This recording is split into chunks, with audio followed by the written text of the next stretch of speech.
Pelatih Australia, Tony Popovic, mengirimkan pesan penuh percaya diri jelang laga krusial melawan timnas Indonesia pada Maret mendatang. Pertandingan ini akan menjadi debut Patrick Kluivert sebagai pelatih anyar timnas Indonesia, menggantikan Shin Tae-yong. Setelah resmi berpisah dengan Shin Tae-yong pada 6 Januari 2025, PSSI menunjuk Patrick Kluivert sebagai arsitek baru skuad Garuda. Kluivert akan memimpin laga pertamanya melawan Australia, dalam lanjutan grup C putaran ketiga kualifikasi Piala Dunia 2026 zona Asia. Saat ini, timnas Indonesia berada di peringkat kedua grup C, hanya terpaut 1 poin dari Australia yang memimpin klasemen. Indonesia mengantongi 6 poin dari 3 laga, sementara Socceroos mengumpulkan 7 poin dari 6 pertandingan. Kepercayaan diri timnas Indonesia tengah memuncak setelah kemenangan bersejarah 2-0 atas Arab Saudi pada November lalu. Sementara itu, Australia harus puas dengan 2 hasil imbang melawan Arab Saudi dan Bahrain di bulan yang sama. Tidak hanya itu, Australia juga mengalami pukulan besar dengan absennya bek andalan mereka, Harry Souttar, yang tengah menjalani pemulihan cedera panjang. Namun, pelatih Socceroos, Tony Popovic, tetap optimis. Dalam wawancara terbaru, Popovic menegaskan bahwa timnya berada di jalur yang tepat dan percaya diri menghadapi Indonesia serta Cina pada Maret mendatang. Kami berada dalam posisi yang bagus. Pertandingan pertama melawan Indonesia di Sydney akan menjadi kesempatan besar untuk memperkuat posisi kami di 2 besar, ucap Popovic dengan penuh keyakinan. Semua mata akan tertuju pada Sydney, di mana laga penuh gengsi antara Australia dan Indonesia akan berlangsung. Mampukah Patrick Kluivert membawa Indonesia meraih kemenangan di laga perdananya? Erspo, penyedia aparel resmi timnas Indonesia, resmi meluncurkan emblem baru untuk skuad Garuda. Emblem ini diperkenalkan pada Senin, 20 Januari 2025, melalui unggahan di Instagram resmi mereka. Dengan desain modern namun syarat makna, emblem ini menggantikan logo lama yang telah digunakan bertahun-tahun. Emblem baru ini memiliki latar belakang putih, serupa dengan yang lama. Namun, elemen desainnya jauh lebih kaya. Perisai melambangkan perjuangan dan kekuatan pertahanan, sementara tekstur garis dan titik merepresentasikan lapangan sebagai tempat insan sepak bola Indonesia beraksi. Motif batik, yang menjadi identitas budaya Indonesia, turut hadir di emblem ini.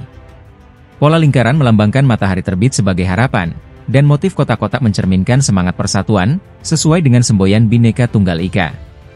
Emblem ini akan digunakan pada jersey baru timnas Indonesia yang dijadwalkan rilis pada 14 Februari 2025. Dalam pernyataannya, Erspo menyebut emblem ini sebagai simbol harapan, kebanggaan, dan cinta masyarakat Indonesia terhadap sepak bola tanah air. Setiap helai sayap Garuda melambangkan tekad untuk terbang lebih tinggi, membawa nama bangsa ke puncak kejayaan, ditulis Erspo dalam unggahan mereka. Jersey dan emblem baru ini akan menjalani debut resmi saat timnas Indonesia menghadapi Australia pada laga lanjutan putaran ketiga kualifikasi Piala Dunia 2026 zona Asia. Pertandingan ini akan digelar pada 20 Maret 2025 di Sydney Football Stadium. 5 hari berselang, skuad Garuda akan kembali berlaga di Stadion Utama Gelora Bung Karno, Jakarta. Lawan yang dihadapi adalah Bahrain, dalam pertandingan ke-8 grup C. Dengan emblem baru yang syarat makna dan semangat, timnas Indonesia diharapkan mampu terbang lebih tinggi, membawa nama bangsa ke panggung dunia. Apakah simbol ini mampu membawa keberuntungan bagi skuad Garuda? Kita tunggu bersama aksinya di lapangan hijau.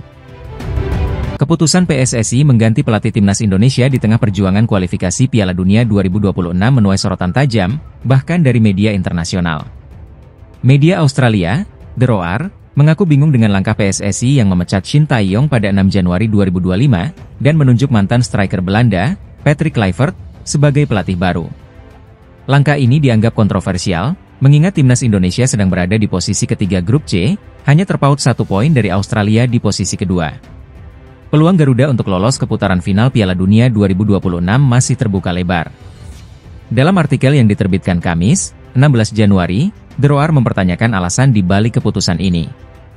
Mereka menyoroti catatan Shin Tae-yong, pelatih yang pernah membawa Korea Selatan mengalahkan Jerman di Piala Dunia 2018, sebagai tokoh penting dalam kebangkitan timnas Indonesia. Namun, kekalahan dari Cina dan Jepang dalam kualifikasi, serta isu perpecahan di ruang ganti, disebut-sebut menjadi alasan pemecatan tersebut. Media Australia itu menambahkan, ada benturan nilai antara Shin Tae-yong yang membawa etos kerja Asia, dan sebagian pemain diaspora yang terbiasa dengan pendekatan Eropa.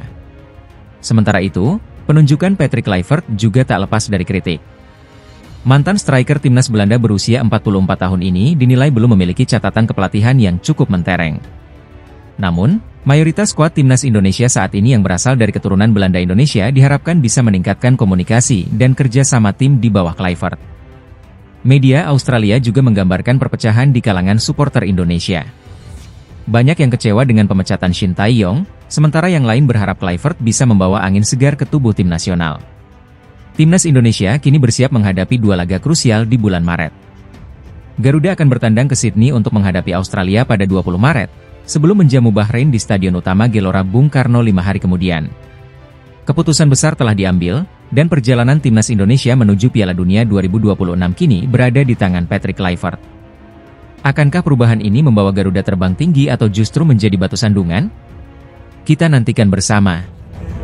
Perasaan publik sepak bola Indonesia kembali diuji. Polemik mengenai target timnas Indonesia di putaran ketiga kualifikasi Piala Dunia 2026 menjadi sorotan. Pernyataan ambigu dari Ketua Umum PSSI, Erick Thohir, membuat banyak pencinta timnas Garuda kebingungan. Awalnya, Erick Thohir menyatakan tekadnya untuk mendorong timnas Indonesia lolos ke Piala Dunia 2026. Namun, setelah hadirnya Patrick Kluivert sebagai pelatih baru, target tersebut berubah. Erick menyebut bahwa lolos ke Piala Dunia kini bukan lagi sebuah keharusan. Dalam wawancaranya, Patrick Kluivert mengungkapkan bahwa Erick Thohir tidak memberikan target spesifik untuk kualifikasi ini. Meski begitu, Kluivert tetap menegaskan bahwa timnya memiliki misi untuk berjuang keras menuju Piala Dunia. Kami ingin pergi ke Piala Dunia. Itu adalah misi kami, ujar Patrick Kluivert. Menanggapi polemik ini, pengamat sepak bola senior Gus Nul Yakin memberikan pandangannya. Ia menilai bahwa perubahan target ini mungkin saja bagian dari strategi perang urat syaraf atau psiwar, yang bertujuan untuk membuat lawan sedikit lengah di lanjutan putaran ketiga nanti. Ini bisa jadi psiwar agar lawan lengah. Trik seperti ini sah-sah saja dalam sepak bola, kata Gus Nul Yakin. Gus Nul juga menyoroti langkah Erick Thohir yang dinilainya penuh perhitungan matang. Dari pengangkatan Patrick Kluivert hingga strategi terkait pemain naturalisasi seperti Eliano Reijnders dan Mees Hilgers, ia meyakini semua keputusan tersebut dilakukan untuk meningkatkan prestasi timnas Indonesia. Di tengah polemik ini, Gus Nul juga mengingatkan bahwa dukungan penuh kepada PSSI dan timnas Indonesia sangat diperlukan. Ia menilai Erick Thohir sedang berusaha menjaga stabilitas sepak bola nasional pasca era Shin Tae-yong. Dengan 16 laga tersisa di putaran ketiga kualifikasi Piala Dunia, timnas Indonesia masih memiliki peluang besar untuk mencetak sejarah. Apakah strategi dan perubahan ini akan membawa hasil positif? Pelatih timnas U20 Indonesia, Indra Syafri, menyatakan dukungan penuh kepada pelatih timnas senior, Patrick Kluivert, untuk mempromosikan pemain U20 ke tim utama. Langkah ini disiapkan guna menghadapi lanjutan putaran ketiga kualifikasi Piala Dunia 2026 zona Asia, yang akan berlangsung pada Maret 2025. Indra Syafri dan Patrick Kluivert telah bertemu pada 13 Januari 2025 saat pelatih asal Belanda itu mengunjungi sesi latihan timnas U20 bersama asistennya, Denny Lanzaat, di Stadion Madia, Jakarta. Dalam pertemuan tersebut, keduanya berdiskusi tentang rencana promosi pemain muda berbakat. Kalau kualitasnya mumpuni dan Coach Kluivert oke, tentu tidak tertutup kemungkinan.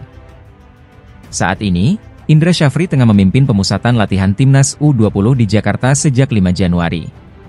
Tim juga dijadwalkan mengikuti turnamen mini di Sidoarjo pada akhir bulan ini sebagai persiapan menghadapi Piala Asia U20 2025. Sebelumnya, 4 pemain U20, yaitu Doni Tripamungkas, Kadek Arel Priyatna, Arhan Kaka, dan Dava Fasya, telah mencicipi atmosfer timnas senior saat membela Indonesia di Piala AFF 2024. Doni dan Kadek bahkan menunjukkan performa impresif yang membuka peluang mereka untuk kembali dipanggil ke timnas senior. Indra Syafri menegaskan pentingnya keselarasan visi antara pelatih timnas Indonesia di berbagai level, mulai dari U20 hingga senior. Ia juga menyatakan kesiapannya untuk memberikan dukungan penuh kepada Patrick Kluivert, termasuk berbagi informasi tentang sepak bola Indonesia. Saya sudah 14 tahun memegang timnas dari U16 hingga U24. Saya akan dukung 100% apapun yang dibutuhkan Coach Kluivert. Pada Maret 2025, timnas Indonesia akan menghadapi 2 laga penting di kualifikasi Piala Dunia 2026. Laga pertama melawan tuan rumah Australia pada 20 Maret, dilanjutkan dengan pertandingan melawan Bahrain 5 hari kemudian. Patrick Kluivert resmi diperkenalkan sebagai pelatih baru timnas Indonesia pada Minggu.